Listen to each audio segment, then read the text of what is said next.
అన్ని గ్రామాల్లోకి వెళ్ళి తీసుకొచ్చినటువంటి ఇవన్నీ పేపర్లు.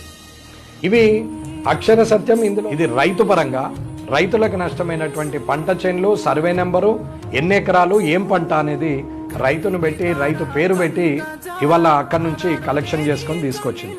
రైతు బాధపడ్డ రోజు, రైతుకు నష్టమైన రోజు, రైతు దగ్గరికి వెళ్ళి మద్దతు తెలిపి కనీసము మీకు మేమున్నామనేది అధికారులు చెప్పగలిగితే రాజకీయ నాయకుల కన్నా ఎక్కువ అధికారులను నమ్ముతారు. అది అందరూ అర్థం చేసుకోవాలి. అధికారులు ఎన్ని ఎకరాలు పోయింది, ఎవరి శివార్లో పోయింది, ఏ సర్వే నెంబరు, ఏ రైతు, ఏ పంట అనేది చూడాల్సిన బాధ్యత అధికారులకు ఉంటుంది. అది వారు చేయాల్సిందే. అది కూడా చేయకుండా అధికారులు చెప్పండి, ఇవాళకి కూడా చెప్పండి, పలాన్ పొందుర్తి గ్రామంలో ఇంత పోయింది, పలాన్ నర్సన్నపల్లి గ్రామంలో ఇంత పోయింది, పలాన్ గొట్టిముక్కల గ్రామంలో ఇంత పోయింది, పలాని బంజార్ల ప్రాంతంలో ఇంత పోయింది, పలాని సంగమేశ్వర్ గ్రామంలో ఇంత పోయింది అని కనీసం గ్రామాల వారిగానైనా చెప్పాలి కదా. ఇంతమంది రైతులు, ఇన్ని ఎకరాలు, ఇంత పంట పోయిందనేది అయితే చెప్పాలి కదా.